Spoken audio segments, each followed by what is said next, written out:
Congressman, would you like to please? Sure, and we have minute, 2 minutes, 3 minutes, 30?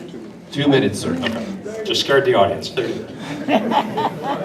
So I want to thank everyone for coming out. I want to thank the Chamber, thank Mr. Caforio. It is a very difficult thing to run for an election, and I'm looking out at the audience and I've seen several faces out here that have run for office, that have been in very difficult races. It is a tough thing. It's a tough thing not just for us, for our spouses, for our families, for everyone. So I always appreciate when people come out and get involved in the process. And if we don't agree, we're at least trying, and that's a big, big issue. I always tell the kids when I talk to them, don't be apathetic. That's the worst word in the English language. Be involved. So that's what we've done. People have written bad things about me. I just love Facebook. Everyone says, don't bully these days and don't do all that, and then they go on Facebook and just... But the fact of the matter is, I've said what I was going to do, and I did it. And no one has ever written anything about my passion and commitment for this district, my passion and commitment for my family. My beautiful wife is here today. My nephew is here today. My brother is here today. No one's ever written anything about my passion and commitment of what we're trying to do. We're trying to make it better. I tell my staff weekly, our job is to make it better, help people. I told you I was going to be the voice for aerospace. I've done that. I've stood up for aerospace. I will continue to stand up for aerospace until I don't have a breath. And for our veterans, I served in the military, but that doesn't mean that everyone doesn't love vets, because we do. There's no one that loves vets more than my wife. So I've been that voice, and I've stood up for veterans.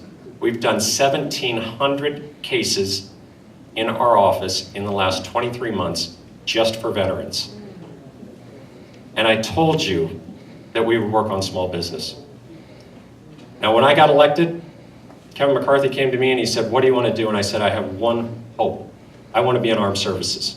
I sit on 3 subcommittees in armed services. I sit on science, space, and technology, because that is his district.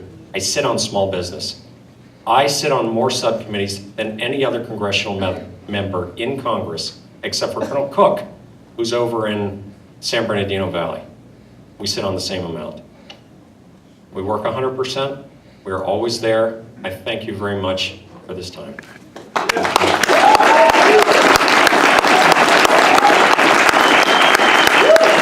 Mr. Caforio, please. Yeah, thank you so much for everybody for taking the time to come out here. Thank you for the Chamber for putting on such a great event. Thank you to Congressman Knight. And thank you to our 3 moderators for doing such a great job in leading us through this process. These really are great opportunities to hear us talk in more than just a 30-second soundbite, unless it's the lightning round, and make sure that we can really go over the issues that matter and show us where our values are. And Congressman Knight is right. There are some extreme differences between us. Now, I'm not sure what he was listening to when I listed the top priorities, because the first thing I said is that the #1 priority is defending the nation. The second thing I said is that we need to create an economy that works for everyone with jobs. Now, part of creating an economy that works for everyone is making sure that women get equal pay for equal work, that women control their own healthcare decisions, and that we don't have elected officials in Congress who are co-sponsoring legislation allowing employers to discriminate against women, to fire women if they get pregnant or take birth control. That's a job issue. That affects 50% of the people in this country. And I am always going to stand on the side of equality and women's health. That's what I'm going to do in Congress. And that is a jobs issue, it is a fairness issue, and it is something we need our elected officials to do.